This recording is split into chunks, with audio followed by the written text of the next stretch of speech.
Assalamualaikum warahmatullahi wabarakatuh. Nama saya Raska Muki Zandia dari kelas 3 Abu Dawud.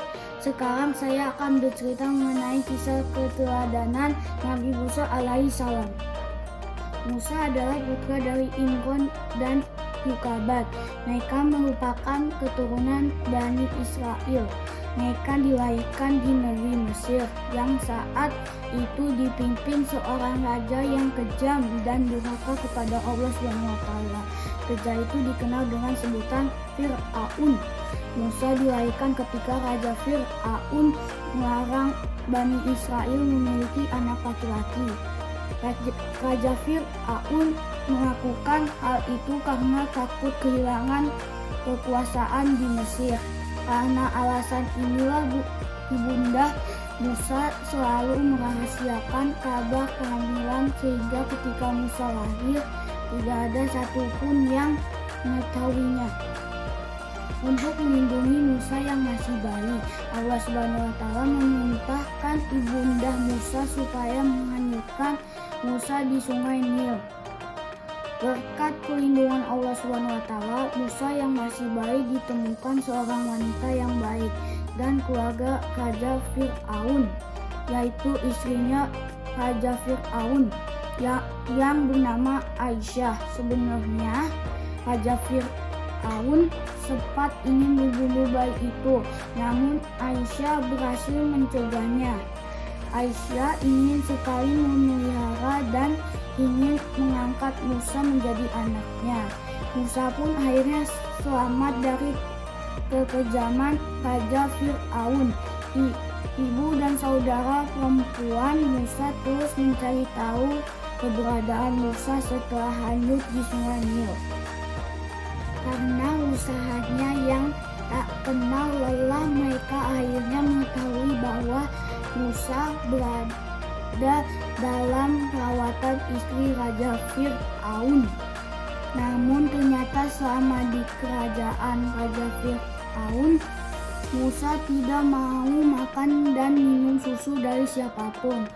Khawatir dengan keadaan Musa, istri Raja Fir'aun akhirnya mencari orang yang mau merawat dan memberi susu kepada Musa. Seorang perempuan kemudian menawarkan supaya Musa dirawat oleh ibunya. Perempuan itu sebenarnya adalah kakak perempuan Musa, namun ia berusaha menjaga rahasia agar Musa tetap selamat. Setelah bertemu dengan ibu yang asli, Musa akhirnya mau makan dan minum hingga kenyang. Ketika dewasa, Musa tidak sengaja membunuh seorang dari Mesir karena berusaha melindungi dirinya dan kaumnya. Musa sangat menyesali perbuatannya. Untuk menghindari hukuman yang kejam dari Raja Fir'aun, akhirnya Musa meninggalkan Mesir dan tinggal beberapa tahun di kota Madian. Di kota inilah Musa bekerja kepada Nabi Syuaib dan menikah dengan putri Nabi Syuaib. Setelah sekian lama, Musa memutuskan kembali ke Mesir menemui keluarganya. Di tengah perjalanan tempat di lembah suci Tua, Musa mendapat panggilan dari Allah SWT. Saat itu Musa tidak dapat melihat Allah SWT secara langsung. Di tempat itulah Musa diangkat menjadi Rasul Allah serta mendapat mukjizat berupa tongkat yang bisa berubah menjadi ular dan tangan yang bisa bercahaya. Nabi Musa kemudian mengajak kaum Bani Israel untuk menyembah Allah SWT. Raja Fir'aun pun ikut diajak untuk menyembah Allah SWT. Nabi Musa menunjukkan mukjizat-mukjizatnya kepada Raja Fir'aun agar mau beriman. Namun Raja Fir'aun menolak ajakan Nabi Musa tersebut. Dengan sombongnya Raja Fir'aun mengaku dirinya sebagai Tuhan dan menganggap mukjizat Nabi Musa adalah sihir. Raja Fir'aun kemudian mengumpulkan para penyihir di Mesir untuk melawan Nabi Musa. Para penyihir berkata, "Hai Musa, lemparkan tongkatmu lebih dahulu atau kami memulainya." Nabi Musa menjawab, "Kalianlah yang lebih dahulu." Para penyihir akhirnya melemparkan tali dan tongkat mereka sehingga berubah menjadi ular. Para penyihir akhirnya melemparkan tali dan tongkat mereka sehingga berubah menjadi ular. Untuk melawan mereka, Nabi Musa melemparkan tongkatnya. Dengan izin Allah SWT, tongkatnya berubah menjadi ular yang besar dan menelan ular-ular sihir dan dari penyihir. Raja Fir'aun merasa kalah dan takjub. Dengan mukjizat Nabi Musa, para penyihir akhirnya sujud dan beriman kepada Tuhan Nabi Musa, tetapi tidak dengan Raja Fir'aun. Merasa semakin terancam oleh Raja Fir'aun, Nabi Musa beserta seluruh pengikutnya memutuskan keluar dari Mesir untuk menuju negeri Syam.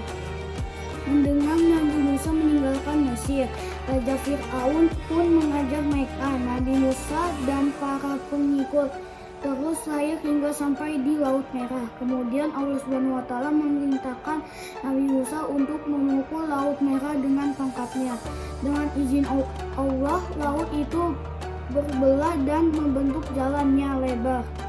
Dan Nabi Musa dan pengikutnya kemudian menyeberangi lautan hingga sampai ke ujung lautan yang lain, sementara Raja Fir'aun dan tentaranya terus mengejar di belakang.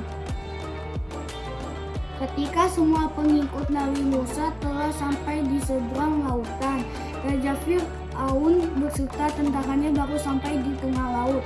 Allah SWT memerintahkan Nabi Musa untuk memukulnya kembali tongkatnya agar lautan kembali seperti semula. Raja Fir'aun dan tentaranya pun akhirnya tenggelam dalam keadaan tidak beriman kepada Allah SWT.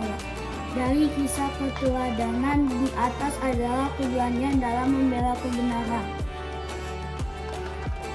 berani mengakui kesalahan dan mau bertaubat, pantang menyerah dan selalu bekerja keras, serta selalu berharap dan menyerahkan semua kepada Allah SWT. Sekian dari saya cerita tentang keteladanan Nabi Musa alaihi salam. Semoga kita semua bisa meneladani sifat Nabi Musa. Wassalamualaikum warahmatullahi wabarakatuh.